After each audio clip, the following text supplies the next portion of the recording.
Hey guys, welcome back to my channel. I'm so sorry that I'm uploading this video a little late. Some family errands, some issues, been going through something, been dealing with something. Okay, here in this video we'll finish the foreground, the chimney, the house, and the rocks. I think it's a little unfocused here. I was in a mood and I was continuously painting. I didn't check whether the camera was completely focused. Anyway, so I'm going in with it's the chimney is quite old, so I'm not doing a lot of bright brown, so all I'm using is a muddy color. So it's like white mixed with dark browns and some browns and a little bit of green in between. So I wanted to look very rusty, very old, like it's been generations that this chimney existed there. So yeah, I'm giving a little bit of detail. I suggest you use a pencil. For a beginner, use a pencil, put your markings. Don't worry, the opaque gouache will cover everything. No issues. But you need practice to be able to draw with the brush. In the future, I'll see if I can put up a video where we actually practice, and I can actually show you how to practice drawing with a brush. Anyway, I'm doing some bricks right now. I haven't done it completely symmetrical, the perspective part. I'm adding a little bit of bright browns, and then I'm working on the roof,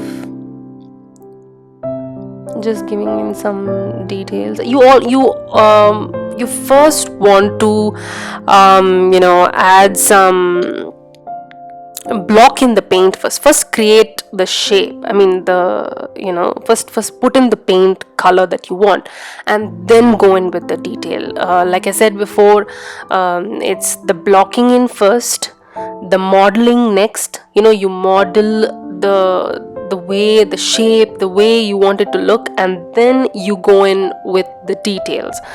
So I'm actually doing this quite randomly here. I'm not really copying the picture much. Like I said, I wanted it to look a little grim, a little dark, and a little cloudy. So I'm giving a wash up there, so we can put in some shadow.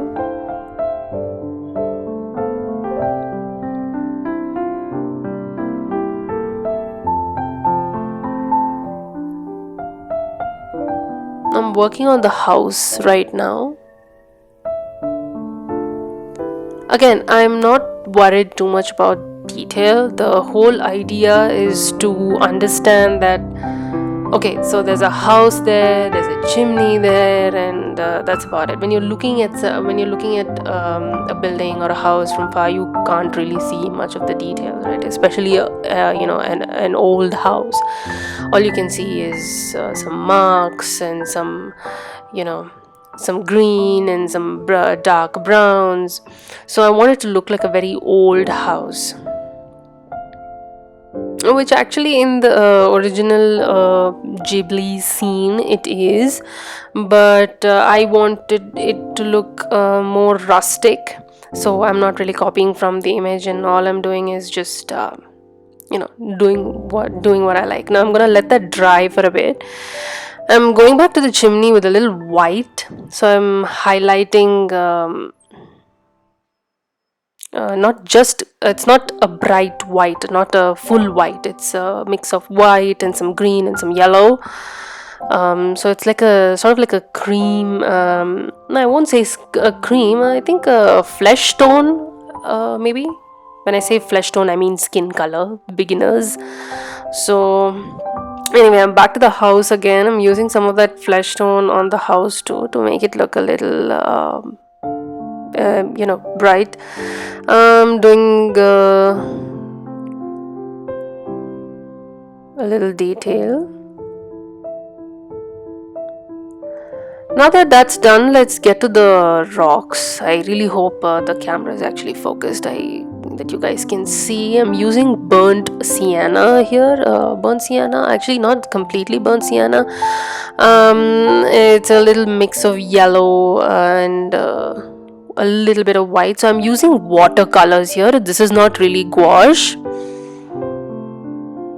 So I'm giving a watercolor base first, and then I've done all the stones, all the rocks, the pebbles in that color. Now I'm actually going to go in and give in some detail. I'm still working on it with watercolors, so I'm going to wet it a little bit. The color will move around a bit, it will look a little muddy, but that's exactly what we are going for.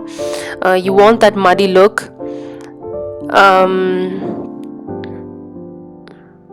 Yeah, and then I'm going in with a little darks, a little darker colors. So where I want to see the the growth of algae and the growth of plants on the rocks. So I'm gonna give a little dark green there, so we create a little bit more dimension. I'm going in with actually different colors. Now I don't want it all to look the same. This is not really actually how it looks in the original Ghibli picture, so I'm gonna go in with my own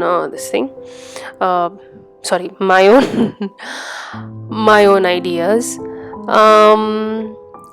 Yeah, I've put in some white. Every time you want where the sun is shining or where the light is shining, moonlight is shining, either which ways, which if you want a surface to look bright, you go in with a bright white, a full white or a full yellow, so that it looks bright. I've put white. I think I'm gonna go later on and add in some yellow on it, and now a little bit of stippling.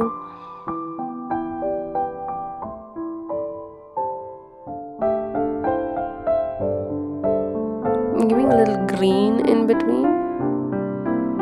Now we want to look like it's been ages since these stones have been there, so I'm gonna put a little plants, I'm gonna put a little grass, a little weeds and algae and everything growing on it.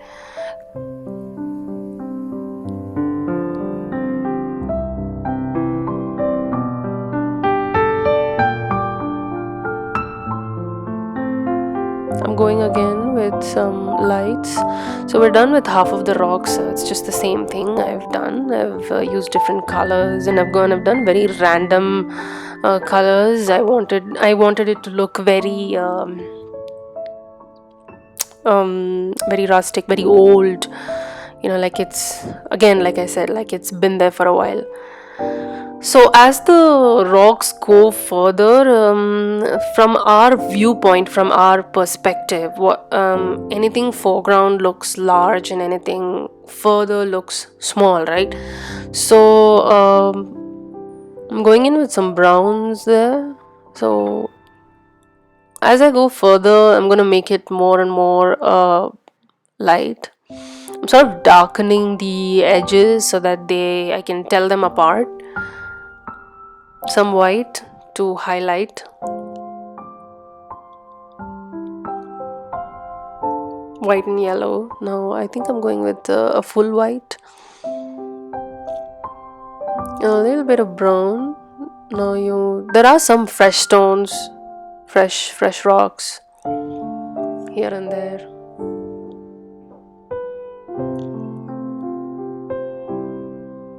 I think this road sort of leads to a water base. I guess usually you find these kind of rocks near a water base. So I'm gonna just highlight it a little bit. When I say highlights, I mean sort of giving it a shadow. So I'm gonna go with some darks in the end, and then I'm going again with some white and then blending it again. I'm using a tissue paper. It's not really tissue actually, it's paper towel. so that you can wipe off excess paint, excess water, and as long as the paint is wet, you can still pick up paint from there and then move it, and so I've added some extra yellow so that it looks a little bright. I want the stones to be visible, and then I'm going in with greens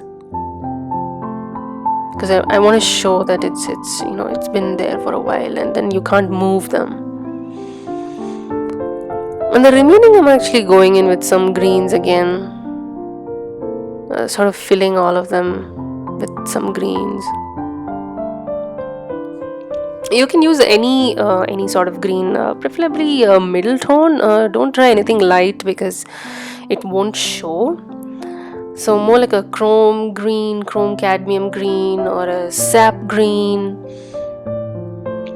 Try to dilute it a little bit. In watercolors, you want to go from thin to fat, thin layer to fat layer. So I'm going in with white everywhere because I want it to look a little bright, closer to the house. Pardon me if you can hear any noise from the road. I don't have a soundproof room. I'm adding more white again, sort of highlight. And then with some browns, I'm wiping off the excess.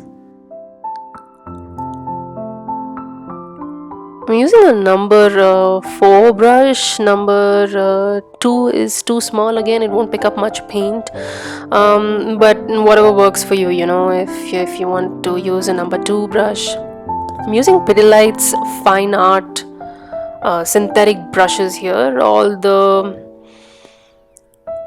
products will be listed in the description box. Please don't forget to check it out. Now I'm going in with some shadows. You don't want to leave it there. It's gonna look unnatural, like it's made up, like it's not real.